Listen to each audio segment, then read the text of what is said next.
women in Hollywood, we're kind of, it's hinted to us that, you know, be grateful, be quiet, and, you know, do your job and then go home, but be quiet. After Zero Dark 30, I just don't want to do that anymore. If I don't work in Hollywood again, it's okay with me because I came into this industry as an adult. I've been in it for a little over 6 years. I'll be fine out of it. I wasn't raised in this industry thinking that this is the most important thing in my life. The most important thing in my life is to feel like if I leave this earth tomorrow, I want to know that I contributed something positive.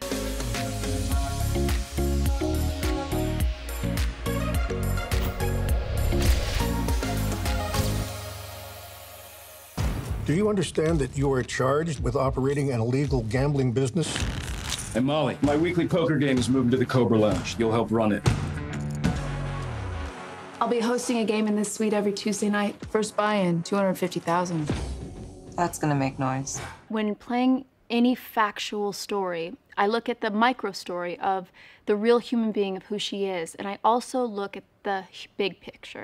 And I say, how can this one woman connect to all women? This is in Erin's script, of this idea of patriarchy and the idea of her family, her industry, and the government, and this game that women have been forced to play, and how it doesn't work anymore. Erin's the kind of person that is inspiring to me because I think we need more of in the industry right now. Things aren't working with the status quo, and I think they all need to be challenged and stretched a bit. The one thing I had input on, this is the first time I've ever said this publicly, is I met Molly, and then I met a lot of people that played with Molly, and I found out about some drug use, and it's not in the book.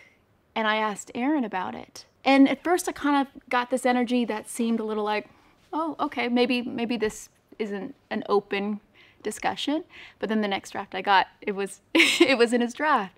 So it felt very collaborative in that the more I could learn about Molly, the more he was allowing me to put in her flaws and her mistakes. And that was really, really important for me because you can't tell a story about a woman finding integrity at the end of the story unless you see her losing her integrity. You understand nobody gives a shit about your good name. I do. Why? Because. Why? Because. Tell me why. Because it's all I have left.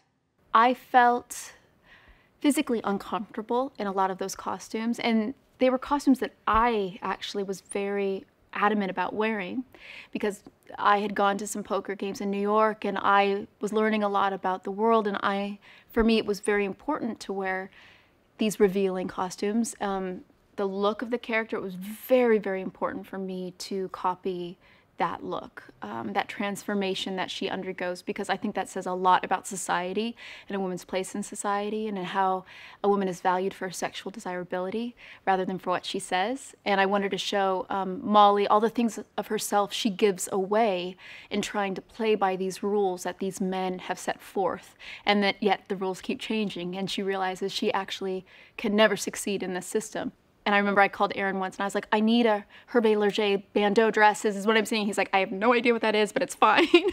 But it was very important to me. I was happy on the set because not only did we have its female protagonist, we had female cinematographer, but also the part of Charles Jaffe that Idris Elba plays in the script is, you know, and in real life, Molly's lawyer was an African-American. Erin's, you know, said, oh, I'm going to cast the best actor for this role, and he cast Idris, and not one word had to change in our script to justify it, and I think those kind of things need to be implemented in the film industry.